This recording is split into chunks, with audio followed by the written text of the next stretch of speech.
Hello everyone and welcome back to Let's Talk Kashrus, presented by the Kashrus Awareness Project in conjunction with Torah Anytime.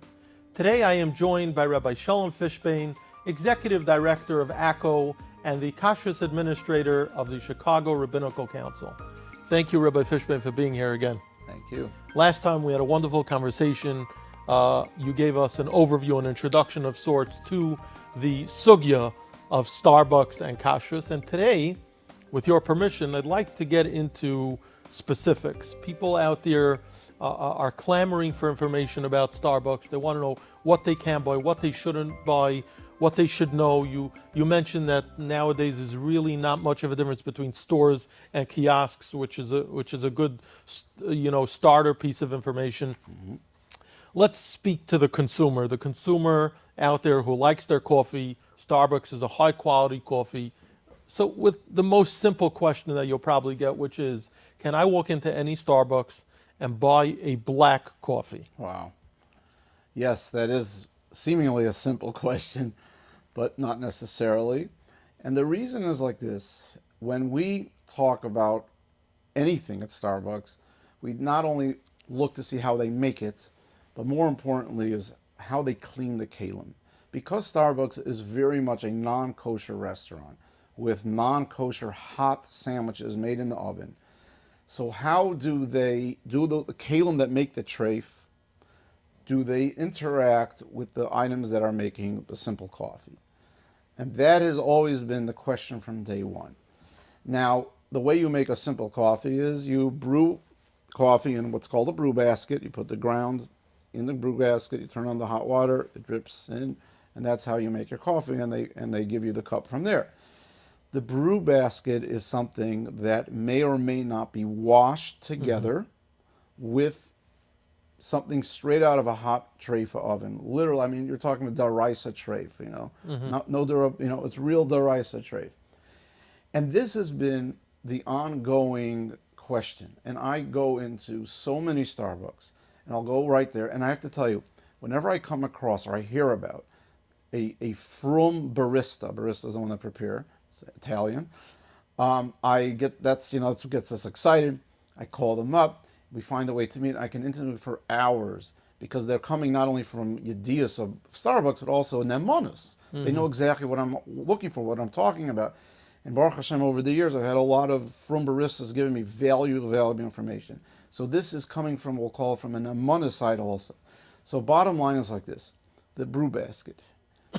It used to be the brew baskets were always put into, there's two ways Starbucks clean. Okay, that's also very unique. One is what's called a 3-compartment sink. That's by law everyone needs. A 3-compartment sink. The first one is a rinse, a hot rinse.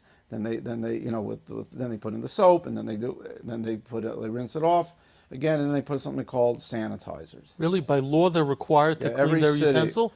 Yeah, every utensil needs a 3-compartment. It's a municipal requirement, or is it a federal thing? It's a city. The city is the one. The cities that are the one that enforce it. But all restaurants have a 3-compartment sink. If they don't, something's off. Something's off. Okay.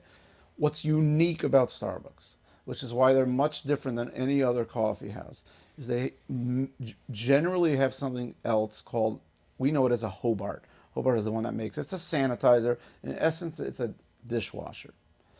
It's a very hot rinse, about 185-degree rinse that spins around and does that extra sanitizing that's needed. Okay, so they call it a sanitizer. The Hobart, these are various names for it. And, halachically, it's interesting because it's not hot enough to be Hagala, which is 212, or Hascholas Risicha and 190, if you want to say. It's below that, but it's certainly way over Yatzaledis. So that actually complicates things more. So when I walk in to a Starbucks and I'll say, I keep kosher, I have a couple of questions, you have a few minutes, how do you clean your brew baskets? Okay? And generally they'll try to tell me what they think I want here. So just tell me exactly what you're doing. And for the longest time, the brew baskets were put into the Hobart. They were put into the 3-compartment sink with the non-kosher. And therefore, if we're looking for something that's shiloh-free, and it just had the plate that had a hot ham sandwich, and the blias may be going in and out, it's not l'chatchila.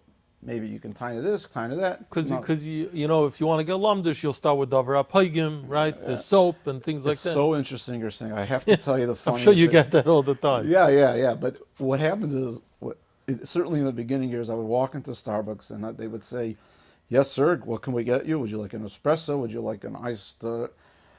No, thank you. Can I just have a cup of your dishwasher soap? What? It's a kosher thing. I need just to taste to see how pugum it was.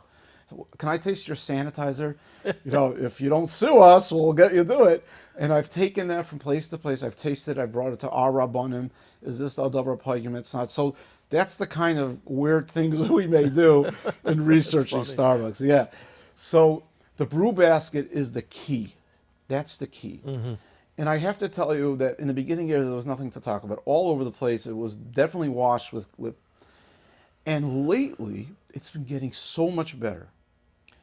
What happens now is that a lot of the places, they have some sort of thing where they actually put it in all in place. They clean it in place. They don't even take it out and put it into the sinks or into the thing. So you would think everything was great. They clean it while it's still in the machine? Yeah, it's called a CIP, a clean in place type of cleaning. That's great. Now the brew baskets are not touching anything, Treif. Everything should be good. I was very excited about that. And my chaverim in Kashrus call from time to time. There's one particularly in New Jersey who says, you know, I've been going place to place. All the brew baskets are now clean in place. We should be good to go. So in preparation for us getting together, and the CRC, we're putting out a new Starbucks list that's going to be put online shortly. I did a blitz of Starbucks places. And chaval. Not chaval that I did it, but I was almost there by about to tell everyone, go ahead and order blindly a black coffee without any shilas whatsoever. Because even this last week, I went to 4 different places. 3 out of the 4, in the simplest places. One was putting it in the brew, in the Hobart with the tray for Kalim. The other one was the simplest place. It was a little kiosk. She says to me, what I do is I soak everything in very hot water without soap for a half hour. The brew baskets and the tong that just took out the ham cheese sandwich all together without soap. Boiling hot water, and then I start the regular thing. And another place, you know, it just went all over the thing. I said, chaval, we're not there yet. So is it better than it used to be? Absolutely. Can I comfortably say that we're there and that's completely across?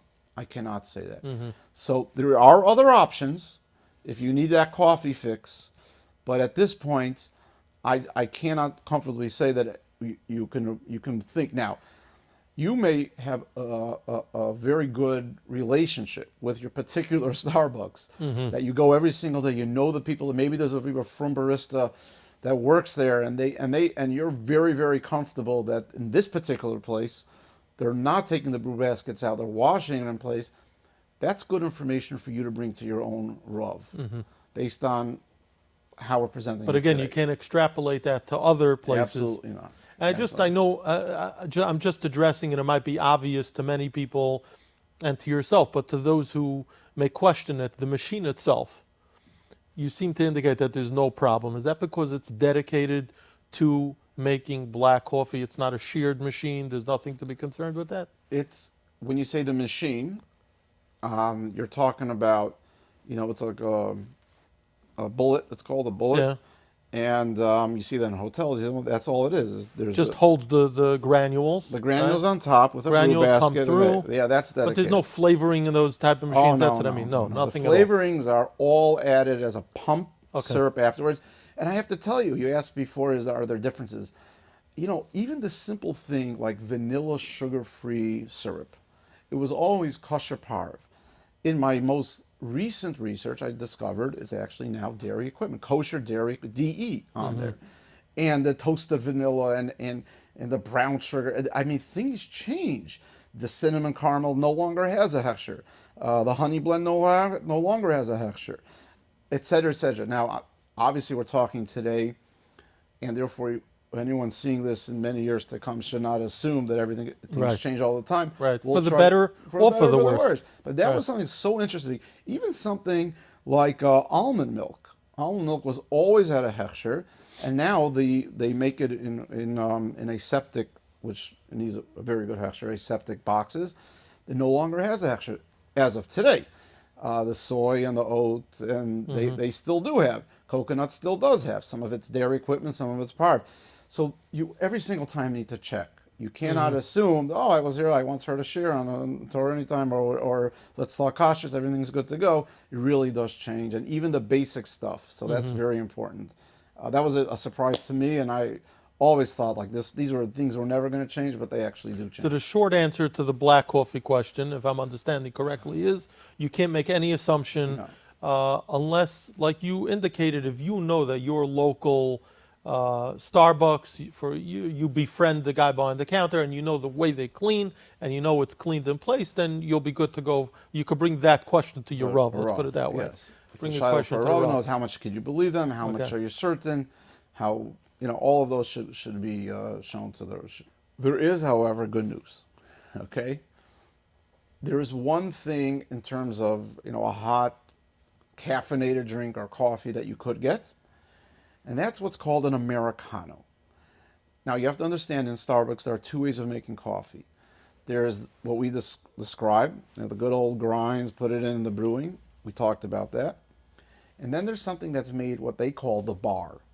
Okay, it has a fancy name, Estrano, where basically it's this machine where you make espresso and you can steam the milk. They call it the bar, so we'll call it the bar. Things made over there are, in a certain sense, much simpler because those are very much locked in place. There's not too much coming in out of that or throwing it. There used to be something called a shot divider, whatever that means. They stopped with that, so that's good news. Those that have been following Starbucks, what they can and cannot get, used to come and say, can you remove the shot divider? No longer necessary. They've gone to new machines. An Americano is simply an espresso shot with hot water. Okay, it's actually insulting. I'll tell you why they call it an Americano. You know how us Americans need everything big and large, and I'm not paying such a small, right? And in the rest of the world, they laugh at us. Like, you go to some countries and you order something and you can't find it on your plate. I'm not paying for this. I need a big, okay, and all kidding aside, in Eretz Yisrael, ever taste an Israeli tomato? It's small, but it's flavorful. An American tomato is like full of water, but it's big, right? Right. So they make fun of us. They call it an Americano. So we'll just give them an espresso shot, which the rest of the world drinks for their caffeine in the morning. We'll just add hot water, for no extra cost, and we'll charge more. And all of a sudden, that's why it's called an Americano. But the way it's made is an espresso shot in your cup that they're making that you're going to walk away with. So it's a disposable, and the espresso part of that machine is completely shiloh free. So you therefore can get an Americano. It tastes just like coffee because it's concentrated coffee plus hot water, and an espresso you for sure can get. And that is a very good shiloh-free alternative to a regular cup of coffee, and it really does taste the same, and you'll get the same caffeine. And again, in Starbucks, that's called an espresso? No, an espresso is one thing, but that's very small. It's called an Americano. Americano. Okay. An Americano. And the reason why it's not a problem, you're saying because the machine is contained, and they don't remove the parts to clean it? There is only one part that's removed, and that's on something else, which we'll talk about another time. Okay. Because there's a whole other department of items you can get there. But certainly from the bar, the Mistrano, an espresso shot, an Americano, shiloh free, no problems whatsoever. Got it. Okay. Thank you so much.